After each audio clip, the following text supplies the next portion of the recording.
been welcoming a warm welcome to Dr. Harini Amarasuriya MP as she takes the stage to address us.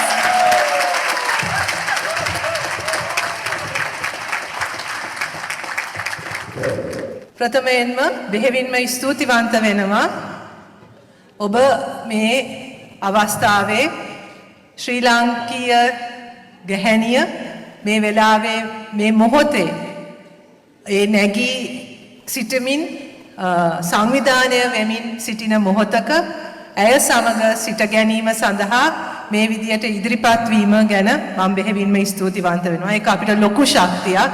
ලංකාවේ ඉන්න අපි සියලු දෙනාටම මේ මොහොතේ මම දන්නවා අපිත් එක්ක අන්තර්ජාලයෙන් සම්බන්ධ වෙලා ඉන්නවා විශාල පිරිසක්.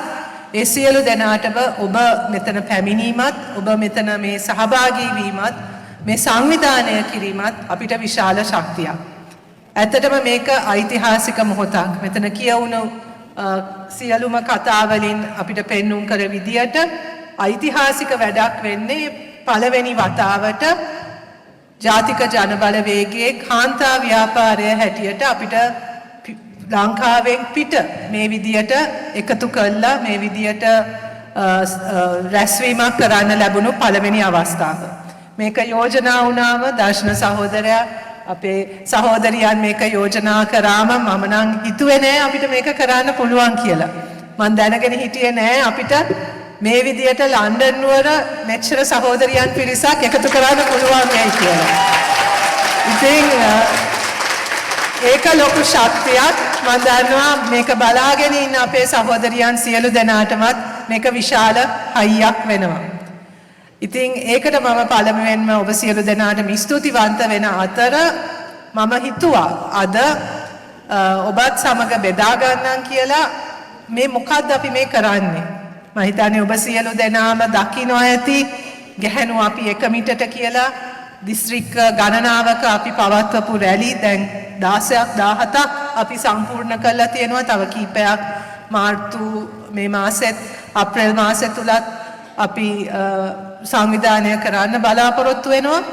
එතකොට ඔබ දකින ඒ රැලි ඔබ දකින ඒ උනන්දුව උද්‍යෝගය ඒ සියල්ල පිටුපස තියෙන කතාව ඔබත් සමග බෙදා ගන්න කියලා මට හිතුණා. මම හිතන්නේ ඒකත් ටිකක් සුවිශේෂී මොහොතක්. මටත් ඒ ගමන ගැන පොඩ්ඩක් හිතන්න අවස්ථාවක්.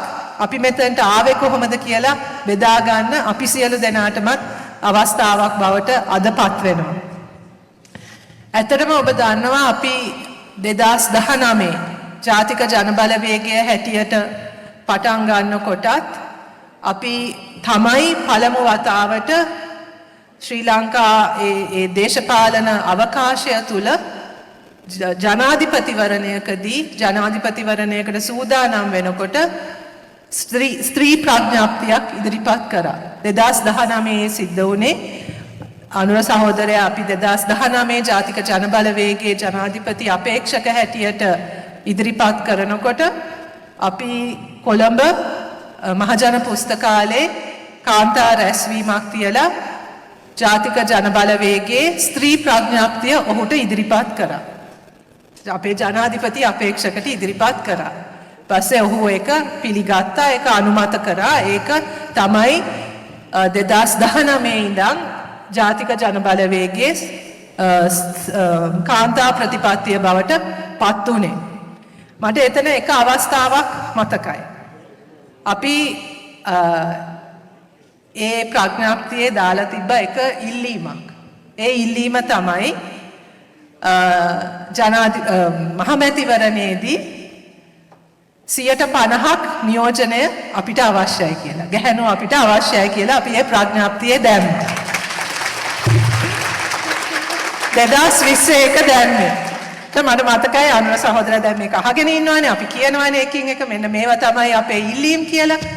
ඊට පස්සේ අනුර සහෝදරයාගේ අවස්ථාව ආවම ඒ කතාව කරන්න ඔහු කිව්වා හරි අපි එකඟයි. පස්සේ පිටිපස්ස හැරිලා අපි ඔක්කොමලා හිටිය 50ක් 75ක් විතර කාන්තාවන් ස්ටේජ් එකේ ඕගොල්ලෝ ඔක්කොම ලෑස්ති වෙන්න කිව්වා එහෙනම් ඉල්ලන්න. හරි එතකොට ඒ වෙලාවේ අපි ඔක්කොලාගෙන් කටවල් ඇරුණා. අපි එහෙම එච්චර දුරදිග හිතුවේ නෑනේ. අපි ලොක්ක වගේ කිව්වට මේ අපිට 150ක් ඕනේ කියලා. අපිට ඉල්ලන්න වෙයි කියලා අපි කවුරුවත් හිතුවේවත් නැහැ. හැබැයි එතකොට තමයි අපිට යථාර්ථයක් තේරුනේ. ඇත්තටම එතන තමයි අපේ මේක ආරම්භ වුනේ. කියන තරම් ලේසි දෙයක් නෙවෙයි ගැහැණුව අපිට දේශපාලනය කරන එක. එතකොට අපි හිතන්න පටන් ගත්තා අපි මේ දේශපාලනිකව යම් කිසි විදියකට සහභාගී වෙන අපි මෙච්චර අකමැති නම් දේශපාලන කරන්නත් නියෝජිතයන් මහජන නියෝජිතයන් හැටියට ඉදිරිපත් වෙන්න අපි එච්චර අකමැති නම් කොහොමද අපි සමස්තයක් හැටියට මේක බලාපොරොත්තු වෙන්නේ සහ ඇයි ගැහැණුව අපි මෙච්චර දේශපාලනය කරන්න අකමැති වෙන්නේ ඉදිරිපත් වීමටත් මෙච්චර අකමැති වෙන්නේ අපි පිටිපස්සේ ඉඳගෙන වැඩ කරන්න කිසිම ඒකට කිසිම අපි අකමැත්තක් නැහැ නේ ස්ටේජ් එක පිටිපස්සක ඉඳගෙන ඒව කරන්න ලියන වැඩ කරන්න සංවිධාන වැඩ කරන්න ඒව කරන්න අපි ඔක්කොමලා ඉදිරිපත් වුණා ස්ටේජ් එක ඉස්සරහට ඇවිල්ලා ස්ටේජ් එකට නැගලා කතා කරන්න ලයිස්තුවට නම දෙන්න එතකොට තමයි අපි ඔක්කොමලා පසුබහින්නේ අපි එතකොට තමයි අපි සාකච්ඡාව කිව්වේ අපි මේ ප්‍රඥාප්තිය දැම්ම වගේ නෙවෙයි දැන් මේක යථාර්ථයක් කරගන්න නම් එහෙනම් ගැහැණුන් දේශපාලනයට එකතු කිරීමේදී තියෙන බාධක හඳුනා ගන්න ඕනේ ඒකට තියෙන අකමැත්තත් ගැනත් අපි චුට්ටක් හිතන්න ඕනේ කියලා. ඇයි මේක කියලා. ඉතින් ඒ ක්‍රියාවලිය තුල තමයි සංවාදයක් සාකච්ඡාවක් තුල තමයි අපි මේ ගමන ආරම්භ කළේ. හරි මොකෝ මේ වෙනකොට ලංකාවේ හැම පක්ෂයක්ම වගේ කාන්තා නියෝජනය වැඩි කරන එක ගැන ප්‍රකාශ නිකුත් කරලා තියෙනවා. පාර්ලිමේන්තුවේ අපි ඒක සාකච්ඡා කරලා තියෙනවා. ජාත්‍යන්තර සම්මන්ත්‍රණවල අපි ඒකට එකඟ වෙලා තියෙනවා. නමුත් මේක යථාර්ථයක් කරගන්න එක ලේසිත් නෑ. සහ අපි කල්පනා කරේ ගැහැණුන් දේශපාලනයට එකතු කරන්න ඕනේ. ඇයි? මොකද්ද අපි මේකෙන් බලාපොරොත්තු වෙන්නේ? එතන තමයි අපිට තේරුනේ අපිට අවශ්‍ය නිකන් දේශපාලනයේදී ඔලුගෙඩි වලින් ගැහැණුන්ගේ ඔලුගෙඩි වලින් පුරවන්න නෙවෙයි. අපේ ඉස්සර කතාවක් අපි කතා කරපු දෙයක් තමයි අපිට මල් පෝච්චි නම් වෙන්න කිසිම උවමනාවක් නැහැ කියලා. ඒ කියන්නේ ස්ටේජ් එක ලස්සන තියෙන මල් පෝච්චි ටිකක් වගේ අපිව තියන්න නම් නෙවෙයි අපි දේශපාලනය කරන්න ඕනේ කියලා. අපිට දේශපාලනය කරන්න ඕනේ දේශපාලනය වෙනස් කරන්න. අපි හිතනවා මේ පවතින දේශපාලනය සමස්තයක් හැටියට ගත්තමත් ප්‍රචණ්ඩයි සමස්තයක් හැටියට ගත්තමත් අප්‍රසන්නයි විශේෂයෙන්ම ගැහැණුව අපිට අතිශයින්ම අප්‍රසන්නයි.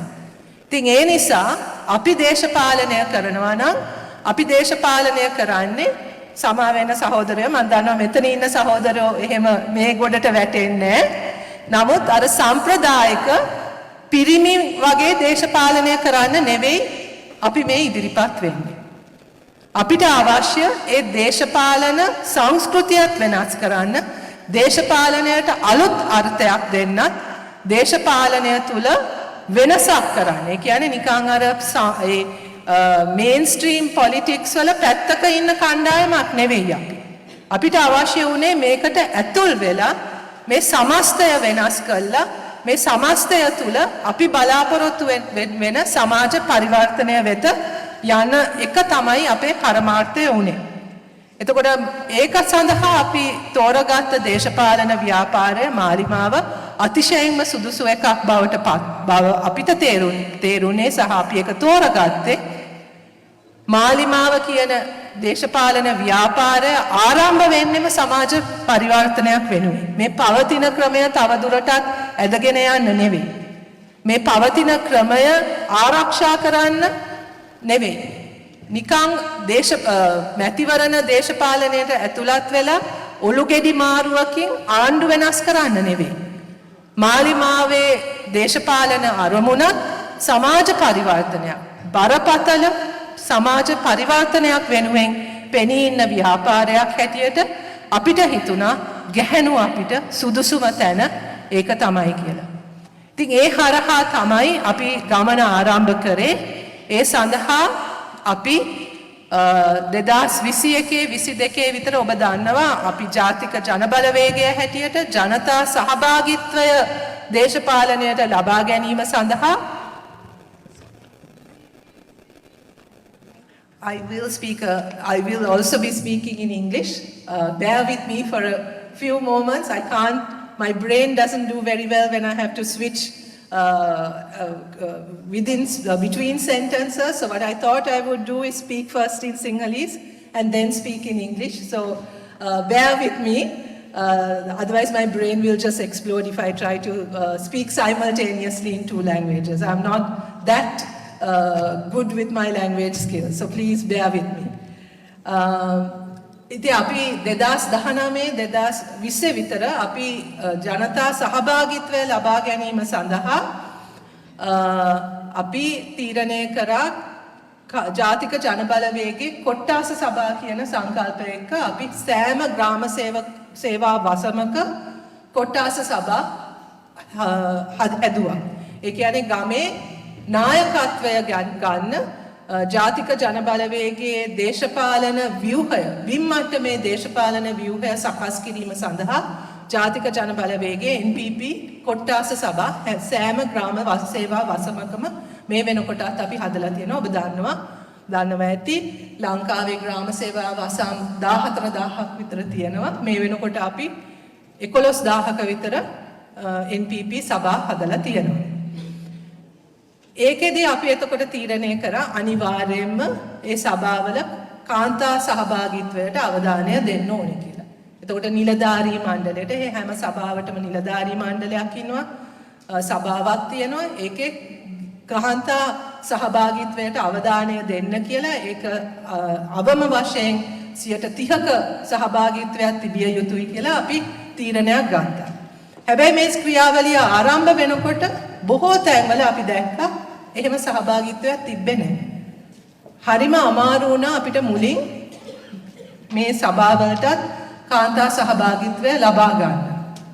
එතකොට ගිය අවුරුද්ද ඊට පස්සේ ඔක කොවිඩ් සහ අපේ ආර්ථික අර්බුදය නිසා අපේ ක්‍රියාවලියක් ටිකක් ඒකටත් අභියෝග රාශියක් එල්ල වුණා. නමුත් ගිය අවුරුද්දේ අපි තීරණය කරා එහෙමනම් කාන්තා සභා කියලා අපි වෙනම හදමු කියලා. එතකොට තමයි අපිට තේරුනේ කාන්තා සභා කියලා අපි වෙනම කොට්ටාස සභාවලට ඇරෙන්න ගැහැණුන් විතරක් ඉන්න සභා හදන්න පටන් ගත්තම මෙන්න බලාගෙන යනකොට වසම් වලින් ගැහැණු හිතා ගන්න බැරි විදියට මේවට ඉදිරිපත් වෙන්න පටන් ගත්තා. එතකොට අපිට තේරුණා ඇත්තටම ලංකාවේ පළවෙනි වතාවට ගැහැණුන්ට ආරක්ෂිතව ගැහැණුන්ගේ නායකත්වය යටතේ දේශපාලන වේදිකාවක් හැදෙනකම් බලාගෙන හිටපු ගැහැණුන් බහුතරයක් හිටියා කියලා. ඒ අවස්ථාව දුන්නා විතරයි. ඒ අවස්ථාව ආවා විතරයි. ඒකෙන් ප්‍රයෝජනය ගන්න ගැහැණුන් පුදුම විදියට ඉදිරිපත් වුණේ. ඒක මම හිතන්නේ එකක් අපි ඒ අවස්ථාව දුන්නා. හැබැයි ඒ අවස්ථාව හැදුනේ හරි වෙලාවට. 2023 වෙනකොට ලංකාවේ ගැහැණිය මම හිතන්නේ ඔබ දන්නවා කොහොමදත් අපේ රටේ ගැහැණුන් වැඩ කරන විදිය. ඔවුන් රැකියාවලත්, ගෙවල් වලත් බර අදින්නේ අපේ රටේ ගැහැණුන් කිව්වොත් ඒක බොරු නෙවෙයි. අපේ රටේ ආර්ථිකය ගත්තත් අපේ රටේ ආර්ථිකය තුල ප්‍රධාන ශේත්‍ර මේ රටට අපේ ශ්‍රී ලංකාවට ඩොලර් හම්බ කරන ප්‍රධාන ශේත්‍ර ගණනාවක වැඩ කරන්නේ ගැහැණුන්. සෑම ශේත්‍රයකම ගැහැණුන් වැඩ කරනවා. නමුත් ඔවුන්ගේ ඒ දායකත්වයට නිසි ඇගීම ගෞරවයක් සමාජය තුල ලැබිලා නැහැ. ඊට වඩා ප්‍රශ්නයක් තියෙනවා. ඒක තමයි අපි ඒක ගැන කතා කරනකොට තමයි අපිට තේරුනේ ඇත්තටම ලාංකික ස්ත්‍රිය ලාංකික ගැහැණියට ඒ පණිවිඩය මෙතෙක් කල් ලැබිලා තිබ්බේ නැහැ කියලා. ඒ තමයි අපි කතා කරන්න පටන් ගත්තේ ගැහැණු වැඩ ගැන. ගැහැණුන්ගේ වැඩ කියලා දේවල් තියෙනවානේ. මෙතනත් කතා වුණා අපි වැටුප් නොලබ කරන වැඩ ගැන. මෙතන එක තැනක කියවුණා ඒක තමයි අපේ නිකන් මොකද්ද? ඒක තමයි අපේ responsibility එක අපේ නිකන් නේද? අපේ අනිවාර්යෙන් කළ යුතු වැඩ කොටසක් තියෙනවා. unpaid care work. වැටුප් නොලබා කරන සුරැකුම් වැඩ. හැබැයි අපේ රටේ මේ පහුගිය කාලය තුල ඒ වැටුප් නොලබා කරන සුරැකුම් වැඩ එකක් එක අනිවාර්යෙන් ගැහැණුම් කළ යුතුයි කියලා දෙයක්වත් නැහැ. ඒක මොකක්වත් ජීව විද්‍යාත්මක හේතුවක් නැහැනේ ඔය වැඩ ටික අනිවාර්යයෙන්ම ගැහැණුම් කළ යුතුයි කියලා. නමුත් සංස්කෘතිය තුල සමාජ ව්‍යුහයන් තුල ඒක ගැහැණුන්ට පැවරිලා තියෙනවා. හැබැයි ඒ වැඩ එන්න දුෂ්කර වෙලා තියෙනවා. එන්න පීඩාකාරී වෙලා තියෙනවා. මම හිතන්නේ මෙහි මම හිතනවා මෙහෙත් එච්චර ලේසි නෑ කියලා. නමුත් මෙහි ඊට වඩා සහයෝගයෙන් වැඩ කරනවා කියලා මම හිතනවා. නේද? නේද දර්ශන සහෝදරයා? හැබැයි ලංකාවේ විශේෂයෙන්ම මේ සමාජ ආර්ථික ක්‍රමය තුල අර සමාජ ආරක්ෂණය කියන දේවල් වලට තිබ්බ අවධානය එන්න ආණ්ඩු වලින් ඈත් වෙනකොට ඒ බර ක්‍රමානුකූලව ගැහැණිය ගෙදර ඉන්න ගෘහණිය ගෙදර ඉන්න මව ගෙදර ඉන්න ගැහැණියගේ වගකීමක් බවට පත් වුණා. උදාහරණයක් හැටියට අධ්‍යාපනයට දෙන අවධානය වැඩි වෙනකොට අපේ අධ්‍යාපන ක්‍රමය කඩා වැටෙනකොට අධ්‍යාපනයට තියෙන සම්පත් අඩු වෙනකොට කාටද බර වැටෙන්නේ? ගෙදර ඉන්න අම්මට. ගෙදර ඉන්න අම්මත් දැන් අපි අපේ දැන් මම ඉස්කෝලේ යන කාලේ මගේ අම්මා මාව පළවෙනි වසරට ගිහිලා ඉස්කෝලේ බාර දුන්නාන් පස්සේ ආයෙත් පැත්ත පළාතේ ආවේ නැහැ. ආයෙත් ඉස්කෝලේ එන්නේ නැහැ. හැබැයි අද එහෙම කරන්න බෑ. අද අම්මත් යන්න ඕනේ ඉස්කෝලේට. ඇයි? මොකද ඉස්කෝලේ තියෙනවා පාසල් සංවර්ධන කමිටුව කියලා දෙයක්. අනිවාර්යෙන් දෙමව්පියන් ඒකට සහභාගී වෙන්න ඕනේ. පාසල නඩත්තු කරන්න මුදල් එකතු කරන්න ඕනේ. දැන් ආණ්ඩුව ගෙවන්නේ ගුරුවරුන්ගේ පඩි විතරක් කියලා කිව්වොත් ඒක මම හිතන්නේ අතිශයෝක්තියක් නෙවෙයි.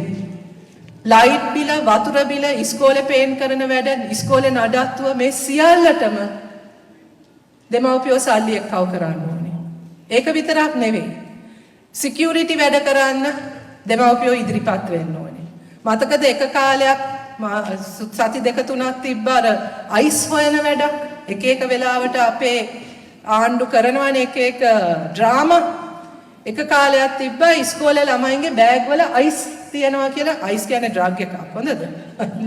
not ice as in ice as you and I generally think about it, but it's some kind of substance, a drug. මේක නවත්තන අපේ රටේ තියෙනවා ලොකු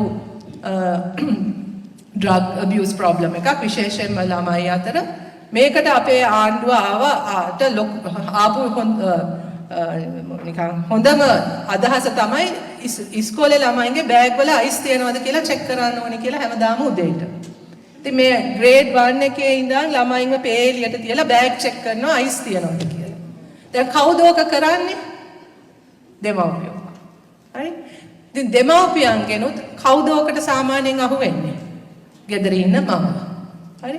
ඉතින් ඔය විදියට අනිවාර්යයෙන්ම පාසල් යන දරුවෙක් ගෙදර ඉන්නවා නම් අම්මා කෙනෙක්ගේ කාලයෙන් සෑහෙන වෙලාවක් වැය වෙනවා මේ ඉස්කෝලේට කරන්න ඕන වැඩ ටික කරන්න. ඒක විතරක් නෙවෙයි. අපේ අධ්‍යාපන පද්ධතිය වැටිලා තියෙන වැටිල්ලත් එක්ක හරි අධ්‍යාපනයක් පාසලේ ලබන්නේ නැති නිසා මම හිතන්නේ මෙතන කතා වුණා. ඒක අනිවාර්යයෙන්ම අතිරේක පන්ති වලට ගෙවලා යවන්නත් ඕනේ. ඉතින් ඒවට ගේන්නේ කවුද? ගෙදර ඉන්න අම්මා. ඉතින් මම මේ කතා කරේ එක ක්ෂේත්‍රයක් ගැන විතරයි. හැබැයි මේ ක්ෂේත්‍ර ඔක්කොම අධ්‍යාපනය, සෞඛ්‍ය, සමාජ ආරක්ෂණය මේ සියලුම සිස්ටම්ස් අපේ පබ්ලික් ට්‍රාන්ස්පෝර්ට් ඉඳන් මේ සියලුම සිස්ටම්ස් කඩා වැටෙන්න අපේ රටේ පීඩාවට පත් වුණු ප්‍රධාන පුද්ගලයා ගැහැණිය බවට පත් වුණා. ආර්ථිකය කඩා වැටීම තුලත් ආර්ථිකය හිර වෙන්න පටන් ගත්තෙත් ගැහැණිය. එතකොට ශුද්‍ර මූල්‍ය ණය කියන එක හඳුන්වා දීලා අපේ රටේ තියෙන සංවර්ධන බැංකු ගැහැණුන්ට පිරිමීන්ට සියලු දෙනාටම මුදල් කියන්නේ පහසු ණය ලබා ගැනීමට තිබ්බ ක්‍රමවේද ඇහිරෙන්න පටන් ගත්තම ශුද්‍ර මූල්‍ය ණය කියලා predatory microfinance institutions ඇවිල්ලා අපේ විශේෂයෙන්ම ගම් පළාත්වල ගැහැණුන්ව ණයවලට හිර කරන්න පටන් ගත්තා. මේකත් එක්ක පුදුම හිංසනයකට පුදුම වදයකට මේ ගැහැණුන්ට මුණ දෙන්න සිද්ධ වුණා. මේ ඔක්කොම තියෙන අතරේ යුද්ධ කෝලහල මේ සියල්ලම ඒ පීඩාවත් විශේෂයෙන්ම දරන්න සිද්ධ වෙලා තිබ්බේ ගැහැණුන්ට. මේ අතර තුල තමයි දේශපාලන අර්බුදයත් එක්ක ආර්ථික අර්බුදයත් එක්ක 2022 අපේ රටේ ආර්ථිකය කඩා වැටිලා විශාල ජනතා පිබිදීමක් ඇති වුණේ. අරගලය කියලා අපි ඒක අදටත් හඳුන්වනවා. ඒක අපි ගෝල් ෆේස් එකට සීමා කරන අරගලයක් නෙවෙයි. ඒක ඇත්තටම රට පුරාම තිබ්බ අරගලයක්. එතන හිටියත් නැතත් හදවතේ තිබ්බ අරගලයක්. ඒ අරගලයේ ඉදිරියෙන්ම හිටියේ ගැහැණුන්. ඔබ දැක්කා නම් ඒ විරෝධතාවල හැමතැනම ඉදිරියෙන්ම හිටියේ ගැහැණුන්. ඒ තිබ්බේ ඇත්තටම ඒගොල්ලොන්ගේ තිබ්බ ප්‍රශ්න ගැහැණුන් හැටියට මුණ දෙන්න ඒ පීඩාව තව දුරටත් ඉවස ගන්න බැරුව ඔවුන් ගෙවල් වලින් එළියට බහින්න පටන් ගත්තේ. ඉතින් ඒ නිසා ඒ තිබ්බ පීඩාවත් දේශපාලන ව්‍යාපාරයක් හැටියට අපිත් හඳුනා ගැනීමත් සමග අපේ ඉදිරි ගමන යන්න නම් අපිට සැබෑ සමාජ පරිවර්තනයක් ලබා ගැනීමට නම් අනිවාර්යයෙන්ම ගැහැණුන්ගේ සහභාගීත්වය ගැහැණුන්ටත් එකතු වෙන්න පුළුවන් දේශපාලන වේදිකාවක් දේශපාලන අවකාශයක් අපි හදන්න ඕනේ කියන ඒ තීරණය ගත්ත එක කියන්නේ ඒ දෙක එක වෙලාවට සිද්ධ වුණේ. ඉතින් ඒ නිසා තමයි අපි හිතන්නේ අපි අර කාන්තා සභා කියන ඒවා හදන්න පටන් ගත්තම ඒවට එච්චට උනන්දුවෙන් ගැහැණුන් සම්බන්ධ වුණේ. ඒතකොට ඔබ දෙසැම්බර් 30 ඉඳන් මාතර ඒ දැක්ක රැලි පිටිපස්සේ විශාල ක්‍රියාවලියක් තිබ්බා. That was not just a spur of the moment, just an automatic thing that happened. Suddenly we didn't start having these district rallies. They were the result of months of hard work, where women spent so much energy organizing, going door to door, canvassing, talking, discussing, having small group meetings, talking about the issues and talking about how best to challenge the system and how best to get involved in politics. So the rallies, the very successful rallies that you're seeing today, ada oba dakina e අතිශයින්ම සාර්ථක ඒ රැලි ඒ මාස ගණනක වැඩවල ප්‍රතිඵලයක්. ඒ ගම් මට්ටමේ ඒ ගැහැණුන් සංවිධානය වෙමින් ඉදිරිපත් වෙමින් නායකත්වය ක්‍රමානුකූලව හදාගනිමින් එන ගමනක් ඒක. ඒක ඒ රැලි වලිනුත් අපි අවසන් කරන්නේ. ඒ විධායක සභා හරහා අපි බලාපොරොත්තු වෙනවා මින් ඉදිරියට තව දුරටත් මේක ව්‍යාපාරයක් හැටියට තවත් ශක්තිමත් කරමින් මාලිමාවේ දේශපාලන ගමන තුල ඒකත් සමග ඉදිරියට යන්න අපේ බලාපොරොත්තුවක් තියෙනවා. අපි හදපු ඒ විධායක කමිටු දැන් රැස් වෙමින් දිස්ත්‍රික්ක මට්ටමින් ගම් මට්ටමින් ඒ කාන්තා සභා හරහා දිගින් දිගටම වැඩ කරමින් යන්නේ. Our main aim is to build leadership among women, leadership in all the different sectors, to support women to participate in their in public life as best as they can, in whatever sectors that they choose. We want to be able to bring women's issues. We want to be able to have women who will be able to speak out on behalf of the issues that they face, take up leadership, and get involved in their community, in community life, and to bring about the changes that they want for themselves. This is our ultimate aim. We don't want to be just a sort of a women's movement that is decorative. We want our women's movement, the solidarity that is being built up among women, to really make an impact and to change the way in which politics happens in our country. To make it a safe space for everyone, to make it a more inclusive place for everyone, and to make everyone feel that being part of public life, being part of a political space is not something that is demeaning or not something that is somehow only bad people do or corrupt people do. This is the change that we want to bring, and this is, I think, what is happening today in Sri Lanka is a real, is actually really significant in that it is beginning to, it's beginning, the way, especially the way that women have come forward, and especially the way that women have been participating in these events, have, I think, shaken the political establishment like no other movement has done before. ඒගොල්ලෝ කවදාකවත් හිතුවේ නෑ මේ ලංකාවේ ගැහැණු මේ විදියට ඉදිරිපත් වෙලා මේ විදියට ඒ නායකත්වයට පණිවිඩයක් එවන්න තරම් ශක්තිමත්ව එකතු වෙන්න පුළුවන් කියලා කවුරුවත් හිතපො නැති දෙයක්. මම හිතන්නේ ඒක තමයි අද සිද්ධ වෙන විශිෂ්ටම දේ සහ ඒක තමයි අපි බලාපොරොත්තු වෙන සමාජ පරිවර්තනයට වෙන්න පුළුවන් හොඳම දේ. ඒක තමයි. ඉතින් ඒක තුල අපි දකින්නේ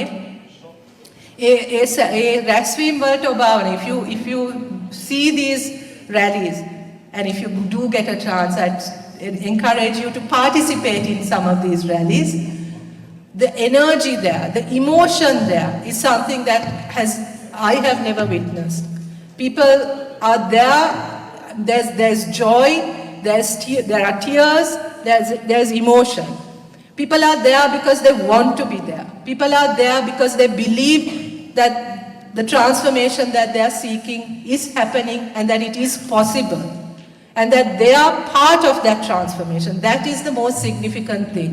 And I think that is probably the most important change that is taking place in our country right now.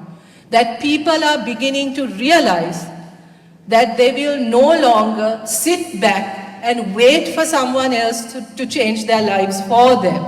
That they are going to be part of that change and that they are going to be the leaders in the transformation that is going to take place in our country. I think that is what is most significant, and that is what is most inspiring about what is happening in Sri Lanka right now.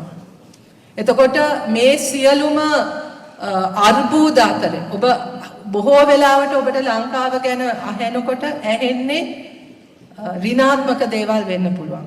අපි බංකොලොත් රටක්, we are bankrupt. අපේ දේශපාලන සංස්කෘතිය දූෂිතයි, there's corruption everywhere. අපිට ඇහෙන්නෙම ඍණාත්මක දේවල්. නමුත් මේ මොහොත තුල මම හිතන්නේ ඒ සියලුම ඒ ඍණාත්මක දේවල් අතරම බලාපොරොත්තුවකුත් තියෙනවා.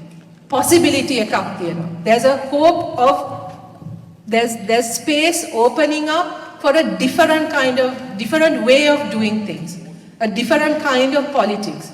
There's belief among people that a different kind of politics is possible. That is what is most inspiring about this moment.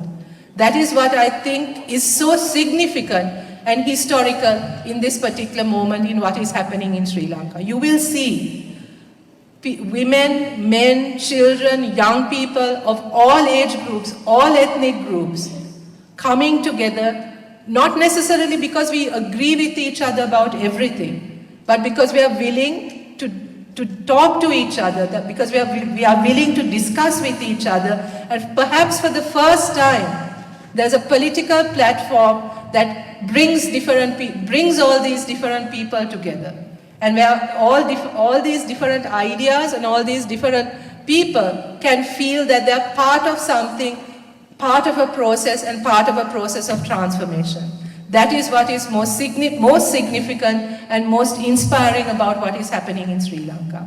මේක තවදුරටත් නිකන් මේ ජාතික ජනබලවේගයේ මැතිවරණ ව්‍යාපාරයක් විතරක් නෙවෙයි. අද මේ සිද්ධ වෙමින් යන දේ මේ ගැහණු අපි එක මිටට කියන දේද දැන් හෙට ඉඳන් අපේ තරුණ රැලි අපි ආරම්භ කරනවා.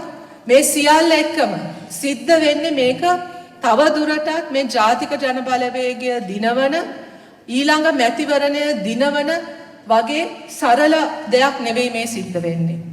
අපි මේ එකතු වෙන්නේ අපි මේ ගොඩනගමින් යන්නේ විශාල සමාජ පරිවර්තනයක් වෙනුවෙන් ලාංකික පුරවැසියා සූදානම් වෙන ලාංකික පුරවැසියාගේ මැදිහත් වීම තුලින් සිද්ධ වෙන විශාල ව්‍යාපාරයක් විශාල ක්‍රියාවලියක්. ඒක තමයි මම හිතන්නේ මේ වෙලාවේ ඔබට ඇත්ත වශයෙන්ම මම යෝජනා කරන්නේ මේ මොහොතේ බැරෑරුම්කමත් මේ මොහොතේ විශේෂත්වයක් තේරුම් ගන්න. මේක තවත් එක් මැතිවරණ වර්ෂයක් වෙන්නේ. මේක ලංකාව වෙනස් කරන වර්ෂයක් බවට අපිට පත් කරන්න පුළුවන්. ඔබ මෙච්චර කාලයක් හිතුවනම් if all of these years, if you think about why you left Sri Lanka, many of you might have left for perfectly good reasons. But I think the very fact that you are here today suggests that you have some connection still with Sri Lanka.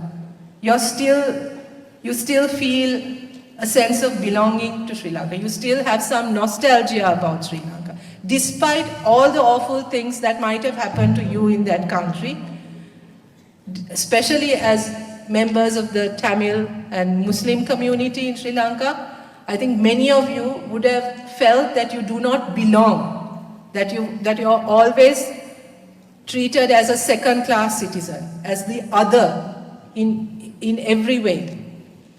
Despite all of that, you are here today because you still feel some sense of belonging with Sri Lanka.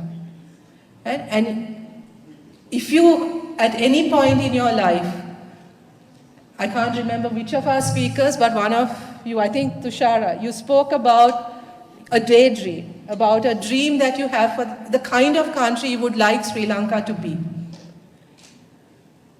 I honestly feel that this is a time when we can all make that daydream a reality. But that it's not an easy task. It is not something that will happen with one election. It is not something that will happen in a day or even a year. But there is right now an opportunity for us to really turn Sri Lanka around and to make it the kind of country that it should be. You know, it is a country, I mean, it's, you know, all sort of everything aside, it's such a beautiful country. I was here the whole of last week on for a seminar organized by the Commonwealth Parliamentary Association. And all the delegates that I met, delegates from every country, when they found out where I was from, the first sentence they would all come out with, oh, Sri Lanka is such a beautiful country, right? It's such a beautiful country. They have all either been there or they want to visit Sri Lanka. And then they ask me, but what happened? Right? And then, you know, you're at a loss. How do you explain what happened to that country? How do you explain how a country with so much potential has become the disaster that it is today? Right? But I think people are beginning to realize that we have the power to change that we have the power to turn that around, right? And I think that is something that we as NPP are, if there's something that we can be pleased about, it is the fact that we have become, in a way, the focus of that hope. And it's not just because they think that we as the leadership of NPP are going to bring about that change, but because people are beginning to recognize that NPP is not just about the leadership. NPP is about all of you, all of us together creating that change, and that NPP is providing you with a platform to become part of that change. And I think that is a really significant and important thing that is happening right now. And it's not just about what NPP as a political party has done, it's also about what happened in 2022. It is about the Aragale. It is about that moment where the citizens of Sri Lanka realized what could happen if as citizens we come together for a common goal and a common aspiration. Of course, we realized very soon that just getting rid of a president is not good enough. We need to have a plan to do what happens when the president actually resigns, or we get rid of the president. We need to make sure that we are in charge of the next phase of the reform as well, right? But that demonstrated to people the power of citizens coming together and the power of people organizing and working together. And that's a lesson that I don't think any one of us has forgotten.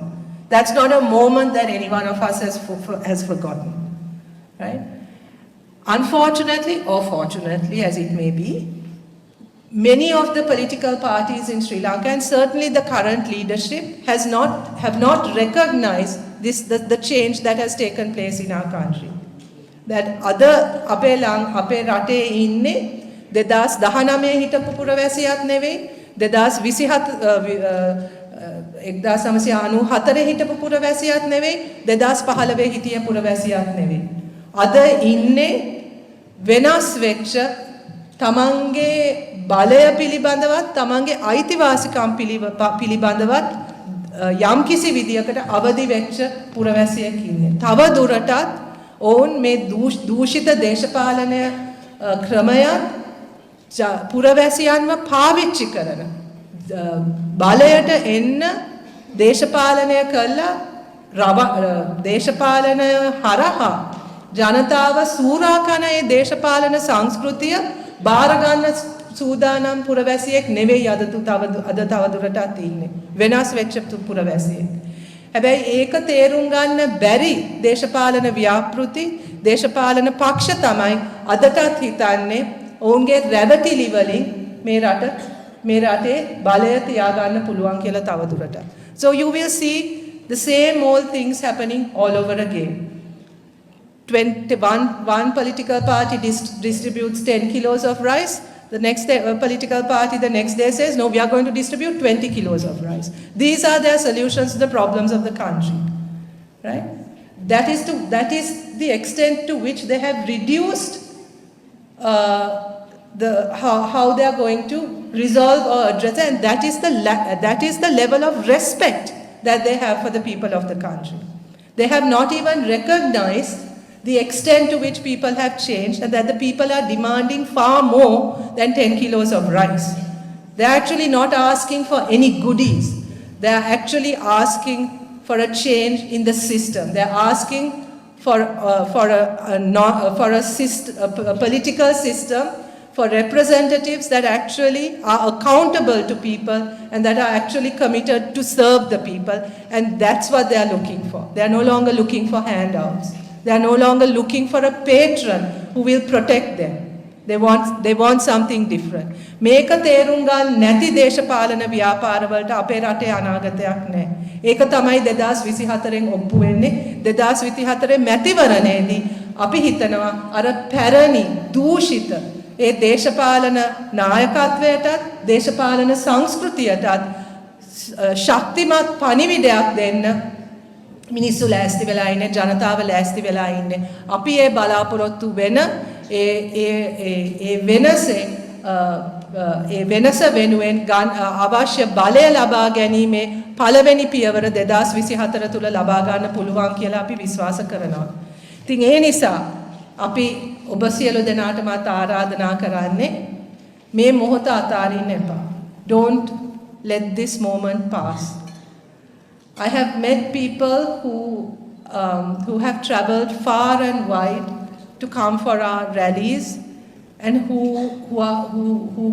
participate in those rallies because of the expectation that they have and because of the trust they have that this time something different will happen. My request to all of you is also please be part of that transformation. We no longer we are not, as women, especially as women in Sri Lanka, I think many of you have looked upon us more or less with pity, as victims always. People who need charity, right? But I think this time we are not prepared to be victims anymore. We want to be in control of our own destiny, especially as women. I think we want to put an end to that era of where our 52% of votes have led to, have formed governments, our votes are actually what produce governance and produce leaders, only to have them turn their backs on us the minute they come to power. And I think that is what, for the first time, we have decided that we are not going to put up with that anymore, that we are not going to just let ourselves be used and discarded like what usually happens. We want to be part of creating our own destiny, and we want to be part of the change that is happening in Sri Lanka. ඉතින් මම ඔබ සියලු දෙනාටමත් ආරාධනා කරන්නේ, ඔබ සියලු දෙනාටමත් ඉල්ලා සිටින්නේ මේ මොහොත ලංකාවේ තවත් එක් මොහොතක් ලෙස දකින්න එපා, තවත් එක් මැතිවරණයක් කියලා බලන්නත් එපා. මතු පිට සිද්ධ වෙන දේ විතරක් නෙවෙයි, මේ සමාජ පරිවර්තනය වෙනුවෙන් ඔබත් දායක වෙන්න. අපිට අවශ්‍යයි එතකොට මේක මේ ආර්ථික අර්බුදයක් පමණක් හෝ දේශපාලන අර්බුදයක් පමණක් හැටියට දකින්න නෙවෙයි. මේක මේ රටක් අලුත් මගකට ගන්න යන ව්‍යාපාරයක්. අලුත් මගකට හරවන්න හැරවීමට සියලු දෙනාම එකතු විය යුතු මොහොතක්. ඒක මේ ආර්ථික අර්බුදයක් විසඳන එක තරම් සරලත් නෑ. අධ්‍යාපන ප්‍රතිපත්තියක් ලස්සනට හදන එක තරම් සරලත් නෑ. සෞඛ්‍ය ප්‍රතිපත්තියක් හදන එක තරම් සරලත් නෑ. ඊට එහා ගිය ඒ ප්‍රතිපත්ති ක්‍රියාත්මක කරන්න පුළුවන් සමාජයක් හදන ව්‍යාපාරයක්. අන්න ඒ වෙනුවෙන් මම හිතන්නේ ඔබ සියලු දෙනාටම දායක වෙන්න පුළුවන්. ඔබ සියලු දෙනාටම වචනයකින් හරි එම පරිවර්තනය වෙනුවෙන් පෙනී ඉන්න පුළුවන්. You can defend that transformation, you can protect that transformation, and you can actually reflect that transformation that you want to see in the country. This requires for us to think differently, to redesign what we want from our country, in fact to reimagine what we want from our country. For far too long we have been satisfied in our separate groups, in our little silos. We remain in our little groups without talking to each other, without really understanding each other, thinking that we are the best and we know the best for everyone else. This is the moment for us to come out of that mentality, to actually reach out to each other, to actually listen to each other, and to find the solutions from within ourselves and from that dialogue that we have between ourselves. And that is what women in Sri Lanka are doing today. And that is what Gahanu Api Ekamitata is all about. It is about women talking to each other, women being heard, women being respected, women being listened to, and women taking charge of their own destinies. And that is the vision we have for the country as well. That is what we want for Sri Lanka to become. A place, a kinder place, a place that is willing to hear each other, a place that is willing to be more inclusive, to actually reflect on the kinds of values that we want for our country. Not just about the GDP and the interest rate and the employment ratio, important as they are. There are other things that are more important. That is about the way in which we as humans relate to each other, the way as humans we interact with each other. And there's a lot of healing that our country needs to go through, a lot of recovery, a lot of memories that we need to come to terms with, a lot of violence that we need to come to terms with. We have to be able to talk to each other about this. We need to be able to listen to each other about this, even about the most difficult of topics, and be willing to move forward and willing to look at some of the ways in which we have been doing things differently. අන්න ඒකට අවස්ථාවක් ඇවිල්ලා තියෙන නිසා අපි මම හිතන්නේ ලංකාවෙන් ඉතාමත්ම දුරින් හිටියත් ෆිසිකලි ඔබ ඉතාමත්ම දුරින් හිටියත් මේ සිද්ධ වෙන පරිවර්තනයට ඔබට සහභාගී වෙන්න පුළුවන්. ඒ සහභාගී වීමට අවශ්‍ය වෙන්නේ ඔබේ your sounds very sort of religious to say this, but what we need is your spiritual backing in a way. Right? We need you to support us. We need you to back us. And we need you to defend us. Right? Because this change is not going to be easy. There will be a small elite group that will do everything in their power to stop this change from happening, because they have been in control of what has happened in our country for so long, and they're not going to give up easily. But the people of this country are stronger than all of them. We have simply not realized our strength before. But by coming together and really recognizing the strength within us and understanding that as a collective force, as an organized group of citizens, we are much more powerful than that small elite that have actually ruined our country during the last 75 years.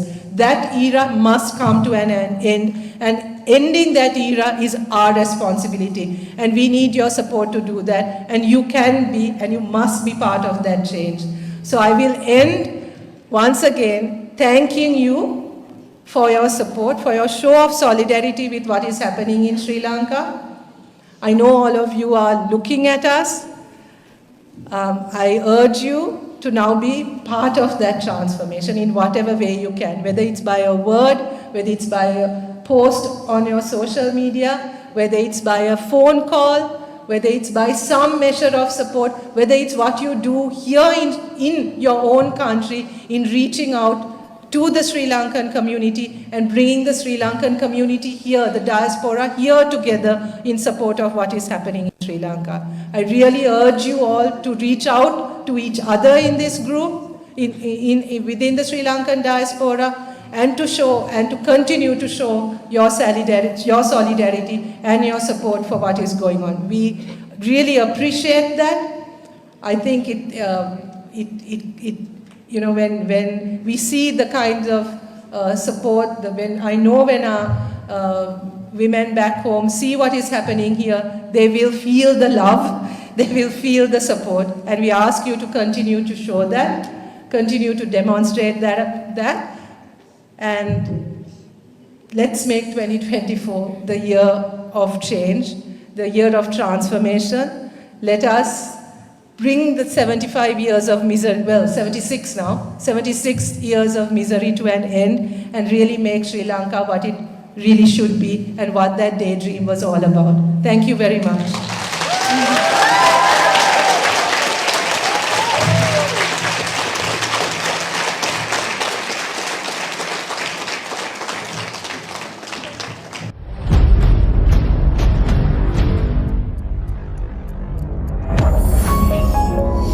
You're watching the Lifetraveler channel.